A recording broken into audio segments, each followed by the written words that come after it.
Bonjour Rav Dayan. Bonjour Rabbi Lionel. Merci d'être dans notre émission de Face à Face pour répondre à nos questions. Cette fois, ça va être sur le don d'organes. Alors, on a Jonathan de Juan-les-Pins, 28 ans.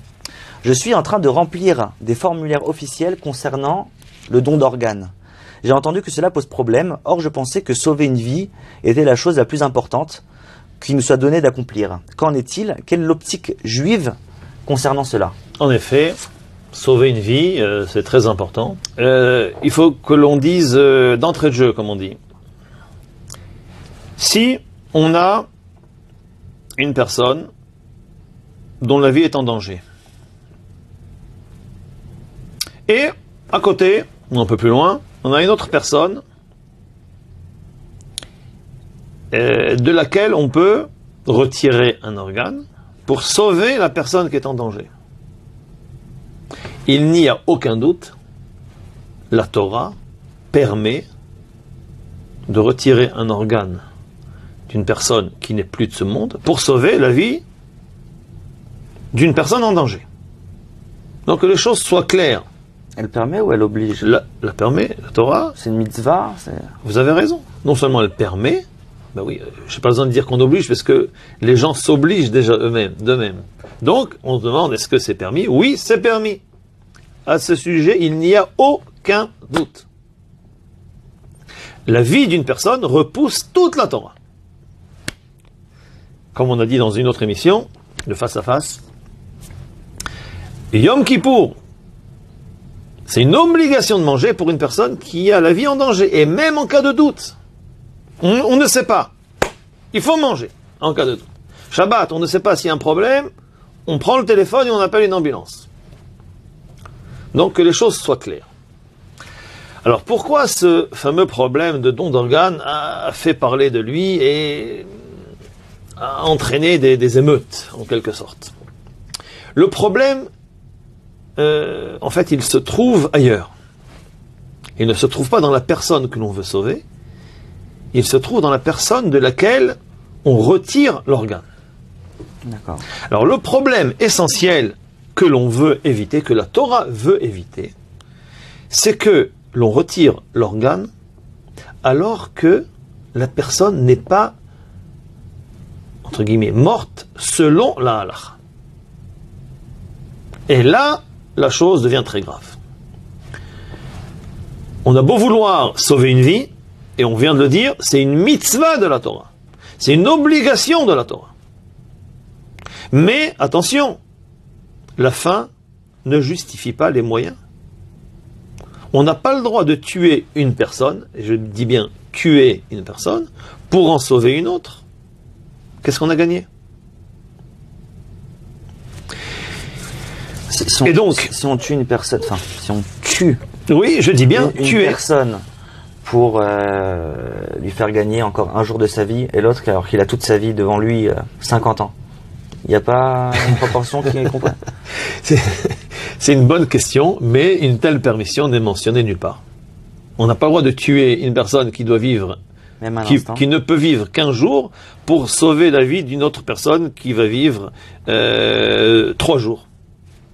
D'ailleurs, scientifiquement, et là, bon, je demande à tous les scientifiques de ne pas se jeter sur moi, certains scientifiques ont prouvé que, alors c'est vrai que la médecine a fait d'énormes progrès, mais il faut savoir que les greffes ne se sont pas toujours révélées bénéfiques. Pas toujours, et dans tous les cas, il y a certaines greffes qui, oui, se sont montrées très très très bénéfiques, c'est vrai, comme pour le cœur, pour le rein. La moelle osseuse. Comment? Oui, également.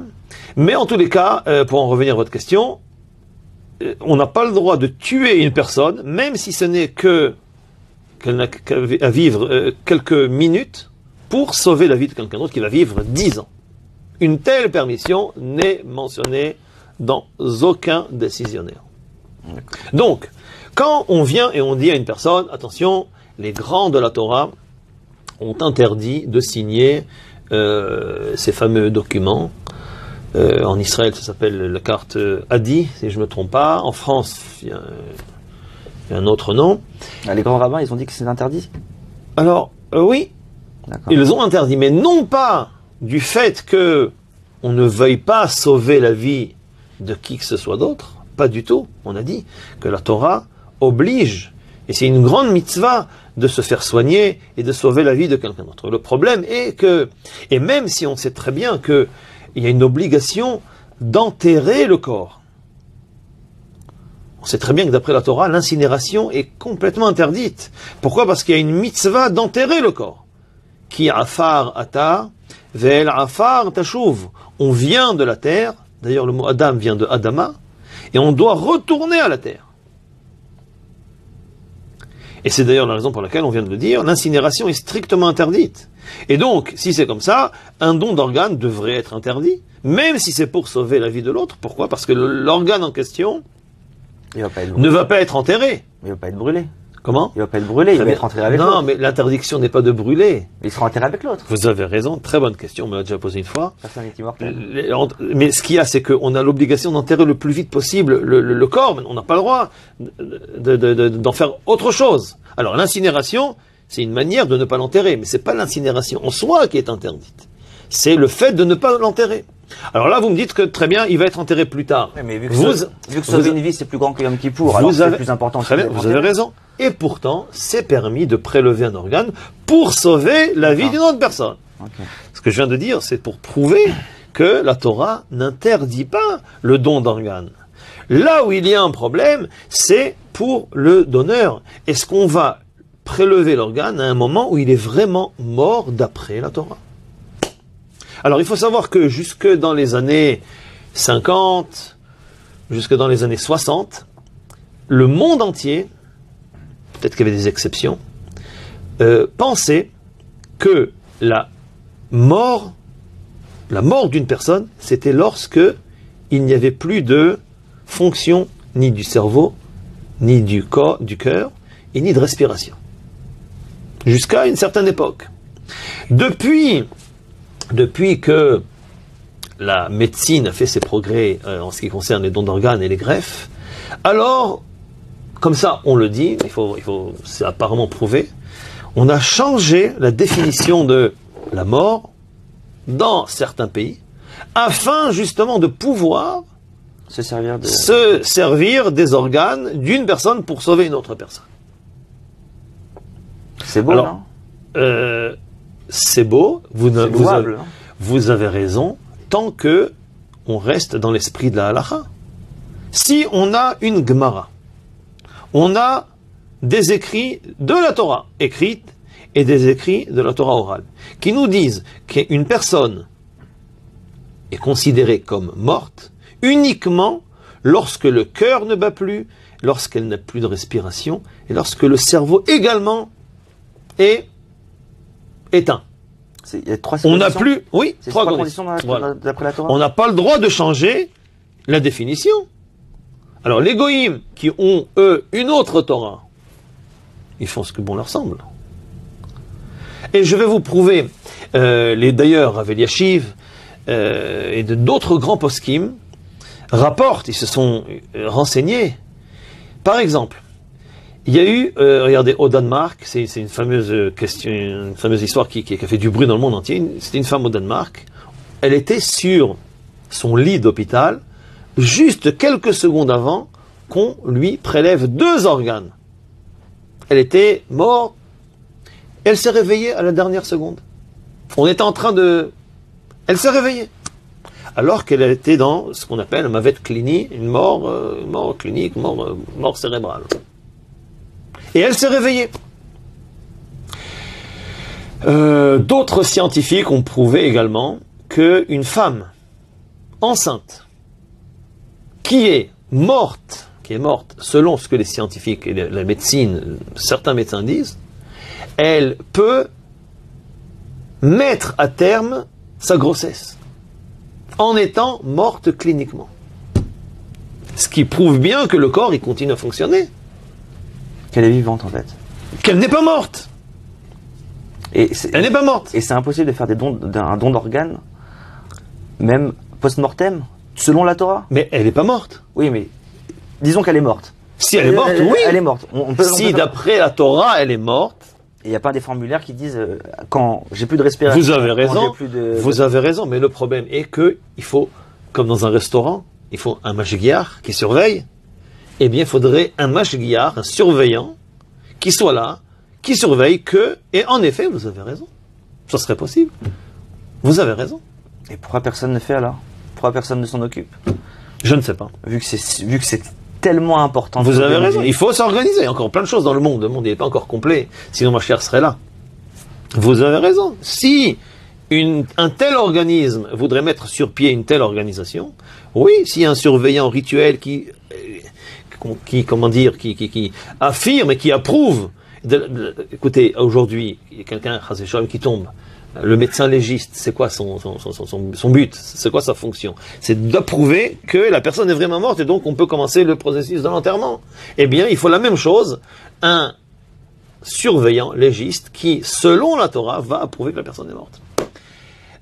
J'ai lu dernièrement que une personne qui est morte, selon ce que certains médecins disent, elle avait une coupure dans la peau, et elle est restée 6 mois dans ce statut de morte, cliniquement. Eh bien, la cicatrice a guéri. Ce qui prouve bien qu'il y a encore des cellules qui fonctionnent, il y a des fonctions du corps qui sont encore vraiment, qui fonctionnent, qui tournent. Donc, on ne peut pas considérer une personne morte dans n'importe quelle situation. D'accord. Et il y a comment dire, une fois je lu aussi que dans un livre d'un très grand possèque qui a dit que, imaginons qu'on prenne le médecin en question et qu'on lui dise sur sa maman qu'il y a des chances qu'elle se réveille. D'après la Torah, elle n'est pas morte. Est-ce que ce médecin serait d'accord qu'on prélève à sa maman des organes pour en faire don? C'est pas certain qu'il répondra par l'affirmative.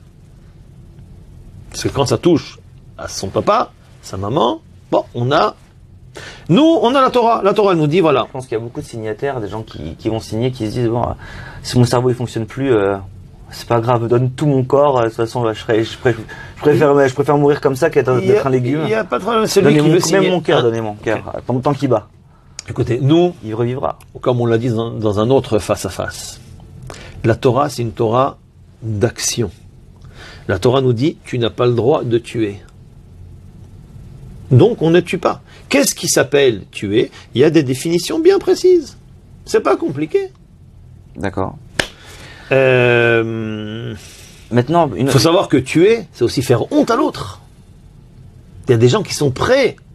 Et ces dernières années, on a entendu des gens qui se sont suicidés pour ne pas subir une honte. Donc on voit que parfois, avoir honte, subir une honte, c'est beaucoup plus grave que de tuer l'autre. Donc il y a des définitions bien précises dans la Torah. Qu'est-ce qui s'appelle tuer? D'ailleurs, on sait très bien que quand Hachem a donné la Torah, il l'a présentée à toutes les nations. On a lu ça il y a quelques semaines dans la Torah, à la fin de Devarim. Et ils ont refusé. Hachem, mi Sinaïba, vezarach, mi Seir, l'amour, il est parti ici, il est parti. Et tout le monde a dit non. Pourquoi? Les uns, on leur a dit, ils ont demandé, qu'est-ce qu'il y a marqué dans la Torah? Ne pas voler. Ah non, nous, sur notre drapeau, il y a marqué, il faut voler, on ne peut pas s'envoler. Maintenant, je lui ai dit, bon, il n'y a pas de problème. Chez les autres, il est parti, il leur a dit, vous voulez la Torah? Oui. Qu'est-ce qu'il y a marqué? Il ne faut pas tuer. Ah, il ne faut pas tuer? Qu'est-ce que vous appelez tuer, cher Dieu? Ben, ne pas tuer, bon, c'est pas simplement prendre un couteau et le transpercer le cœur de l'autre, c'est aussi faire honte à l'autre. C'est aussi voler la parnassa de l'autre. Ah, ça va trop loin, on ne veut pas de ta Torah. Donc il faut savoir que ne pas voler, ne pas tuer, il y a des définitions bien précises. Alors les États, chacun a sa législation, chacun a ses lois. Nous, on a la Torah qui nous dit, voilà, ne pas tuer, ça veut dire ça, ça et ça. Et comme vous avez si bien dit, si il y a une personne qui assiste au moment, et d'ailleurs, ça s'est déjà fait. Ça s'est déjà fait. D'ailleurs, du vivant, on donne bien un organe pour sauver la vie de quelqu'un d'autre. Donc si les poskim disent de ne pas, et quand je dis les poskim, je dis les vrais poskim, je ne parle pas des rabbins de quartier ou des rabbins des petits rabbins par-ci par-là qui disent, oui, non, je parle des grands poskim de la génération passée. Lorsqu'ils disent de ne pas signer, encore une fois, ça n'est pas qu'on ne pense pas à la vie de l'autre. On pense à la vie de l'autre, mais on pense aussi à la vie de celui de qui on retire l'organe. Et comme je l'ai dit, la Torah a des définitions bien précises de ce qui s'appelle tuer. On est obligé de s'y soumettre. Est-ce que donner son sang, donner un rein, faire un don de moelle osseuse, est-ce que c'est une mitzvah de la Torah? C'est une mitzvah, bien sûr. C'est une des plus grandes mitzvahs. Genre si par exemple on dit que Yom Kippour, on peut transgresser pour sauver la vie de quelqu'un. Oui. Donc c'est pour sauver la vie de quelqu'un. Donc on se dit c'est incroyable. Donc c'est une des plus grandes mitzvahs. Oui. Donc donner son sang aussi, ça fait partie de ce cadre-là. Bien sûr, c'est une très grande mitzvah de donner son sang. En Israël, par exemple, il y a une fois par mois dans chaque ville, il y a plusieurs associations qui viennent avec leurs grandes camionnettes et vous voyez des gens. Parce que souvent on appelle les rabbinim. Les rabbinim, on les entend donner la tzaka, mettre les tefilines, Shabbat mondial, etc. Mais moi, j'ai jamais vu des rabbinim qui disaient allez donner votre sang, donnez vos trucs. Jamais. Les rabbinim ont dit, Rav Chaim Kanievski, le grand de la génération, Rav Eliashiv, Rav Ovadia Yosef, ils ont tous signé, par exemple, pour l'association Ezer Mitzion en Israël et encore d'autres associations. C'est une grande mitzvah de donner du sang ou bien J'avais un ami à la yeshiva qui a donné un rein à son papa. Il a donné un rein à son papa et ils se sont même disputés entre frères. Ils étaient 3 frères, ils se sont disputés qui allait faire don du rein au papa. Donc on voit bien que la Torah, et c'est une mitzvah. On sait très bien que médicalement parlant, on peut vivre avec un rein 120 ans. Il n'y a aucun problème. Bon, il y en a qui le font pas, il y en a qui le font pas. Mais la Torah le permet, et c'est une très grande mitzvah. Comme je vous ai dit, en Israël, il y a une fois par mois, ou une fois tous les 2 mois dans les villes, dans les centres. D'ailleurs, il y a eu des statistiques qui ont été faites, que c'est dans ces endroits de Haredim, de religieux, qu'il y a le plus grand don de sang lorsqu'il y a des appels de sang. Parce que les gens savent que c'est une mitzvah. Ressentent, quand c'est une mitzvah, alors on ne réfléchit plus, on fait une mitzvah. Donc, que ce soit des dons de sang ou bien d'organes. Donc ne remplissez pas ce formulaire-là, tant qu'il n'y a pas encore l'association qui a été créée. Voilà, donc... et donnez votre sang. Pas que le sang, il y a encore d'autres organes qu'on peut donner de son vivant, il n'y a aucun problème. La vie est très importante, on peut sauver et on doit sauver la vie de son prochain, mais bien entendu, pas à n'importe quel prix. Il y a des définitions dans la Torah qui nous disent, voilà, là oui et là non. Très bien. Merci beaucoup Rav. Il n'y a pas de quoi.